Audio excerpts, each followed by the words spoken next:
স্বামী তার স্ত্রীকে 3 জায়গায় চুমা দেবে। কয় জায়গায়? স্বামী তার স্ত্রীকে, হাদিস, এসব বাস্তব হয় না, শুনে যাও বাপ, যেদিন কবরে চলে যাব জানবে লোকটা চলে গেছে। স্বামী তার স্ত্রীকে 3 জায়গায় চুমা দেবে, স্ত্রী তার স্বামীকে 3 জায়গায় চুমা দেবে। 1 নাম্বার নবী বললেন কুব্বালাতুল খাদ্দে, খাদ্দুর মানে গালে, এই নরম অংশকে আরবিতে বলে খাদ্দুন, কুব্বালাতুল মানে চুমা। নবী বললেন কুব্বালাতুল খাদ্দে, গালে চুমা দেবে, গালের এই নরম অংশতে চুমা দিতে হয়।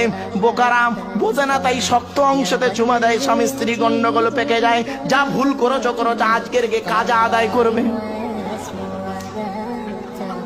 2 নাম্বার হলো কুব্বালাতুল আইনাইনে, কুব্বালাতুল আইনাইনে 2 চোখের মাঝখানে চুমা দেবে, অর্থাৎ কপালে চুমা দেবে। 3 নাম্বার নবী বললেন কুব্বালাতুল ইয়াদে, ইয়াদুন মানে হাত, কুব্বালাতুল